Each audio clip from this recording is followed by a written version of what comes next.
Time for Subway Series Part 2. Should be an interesting weekend, but first let's get to the last couple of days. You know, the funny thing about a winning streak is what happens right after it. You'd like to get back on the horse the next day. It's 2 days now, 2 losses, which is not anything obviously to worry about. You just won 10 games in a row. But how about yous and keeping the ball in the ballpark the other day? Yeah, he had a hard time, and it seemed like all the pitchers did. The ball was really flying the other day, and he just didn't have really good location of his fastball. And when he gets in trouble, that's what happens.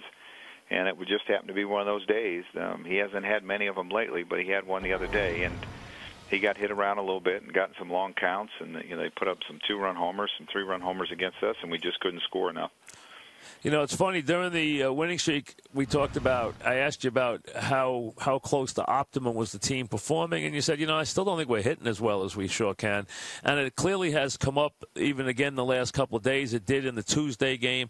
Some guys still struggling with runners in scoring position. I mean, Cano's had, really for him, a very strange year. He had that big at-bat first and second, no out the other night. A-Rod, when the game was a 1-run game the other day, bouncing into the double play. So if there's one thing, and when your team has played this well lately, you don't want to nitpick, but if there's one thing it still has bothered the Yanks all year, it is getting that hit with runners in scoring position. It really has, and it seems like the games that we have lost, we've always seemed to be like one hit short of possibly putting us ahead and changing the complexion of the game. And it has been a struggle for us. And people ask me, what can you do different? Well, these guys have done it all their life, and they've been successful at it. So you never know when your opportunity is going to come up. I mean, if you change the order, it's not just 1 or 2 guys struggling with runners in scoring position. It's a lot of our guys. So that's not really going to help us. Guys are getting on. Eventually, they're going to come through, and this is going to change. You're getting to the end of the interleague. Does it feel like the end of a vacation? Does it feel like not so much as you're not playing baseball, but does it feel like you just haven't seen the teams you usually see for a long time? Does it feel like a respite? Does it feel like a different period of time that you go through to get back to basics after that? It does. We haven't seen a team in our division in a long time, and we're going to see them. Not even next week, but the week after that, we go to Tampa and we go to Boston. But it is kind of strange. You go to parks and you have your pitchers hitting, and it's a different feel. So. I enjoy it. Sometimes I think that, we should only play 3 games against the Mets, so there's always a winner every year, that there are no ties. And I don't think there's really been a lot of ties, but, I look forward to getting back to the American League Baseball, and our guys are familiar with all the pitchers and all the hitters, and that makes it a little bit better. I say the guys that should like interleague play the most is you guys. You guys have dominated in interleague play. You by far have the best record since it's been played. Yeah, I mean, we've done well, and I think part of it is we're a talented team, and, that probably has a lot to do with it. And then we've played well in those games. And is there any real rhyme or reason? I don't know. I think it's probably the talent level, though, that we have. Teixeira, is he healthy? Yeah, he's. I imagine him to be good. I didn't see him today, but he pinch hit the other day and he ran fine. I saw him pull up a little bit, when he had to stop, and that's to be expected. But I imagine that he'll be in there tonight.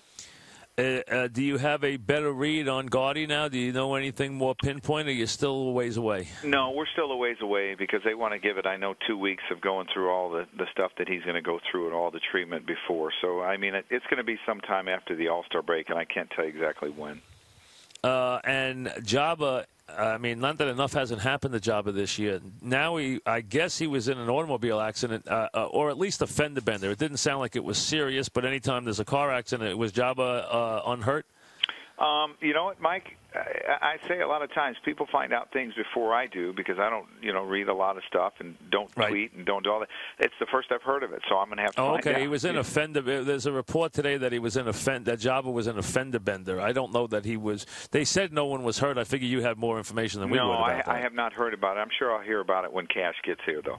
Okay, yeah, it said he was unhurt, but I figure you would just clarify for us. But so that it was just something I saw this morning about him Jabba getting in a fender bender. So I'm under the assumption sound like he's hurt. Okay. Yeah, or I probably would have heard about it. Yeah, and with him, it's just you might have to lock him in a room. I mean, we'd like to see Jabba come back sometime in this lifetime. Well, I think we're going to see him sometime. I do really believe that we'll see him sometime this year. I do. And I gather the early reports were it's very early, but it sounds like at least as far as the surgery and everything else, Mariano went through everything without any complications. Yeah, right? And he was at the ballpark on Tuesday, and he looked great and sounded great and was upbeat, and looks like he's doing well. All right. Again, baseball's not really a bulletin board sport, but how about it when the Met closer says the Yankees are a bunch of chickens? I mean, you got the most veteran and the most tested team in all of baseball, and maybe in all of sports. I mean, I can't see the Yanks getting too riled about anybody's words, but how about the fact that that's splashed all over everything today? Yeah, I don't know the context that he said it in, but I don't think our players are going to worry about it one way or another. I want our guys to just go out and play, and that's what they're going to do. And this is a fun thing for the city. People get excited about this, and I think players get excited about it as well. And sometimes things are said. Your pitching? The big story is your pitching has been, for the most part, use aside, so good for so long. I mean, what has been the overriding reason why they all have been so good for so long? I think it's mixing all their pitches. I think has been one thing. I think it's been the location of their fastballs, and I think they've pitched inside effectively. I think those are probably the three main components. And we have guys that have won and have won big, and I think they're just going out and pitching well, and I think Andy's had a lot to do with that. I would love to see, Joe, what a professional scouting report on Dickey sounded like now. Have you looked at one yet to see what it says against a guy who has pitched back-to-back one-hitters and struck out 25 batters in his last two games? I have not. We have not went over those, but I'm interested to watch some video of him. I'll watch some video in the next couple of days of him as we move forward, and he's been pitching great. I mean, I got to believe if the All-Star game was on Tuesday, he would be the starter. So. It makes for a fascinating Sunday night game. It really does. Dickey against Sabathia, you can't get much better than that, No, it's just a great matchup. And what Dickey has done so far this year has been incredible. 2 one-hitters in a row. He's pitching great.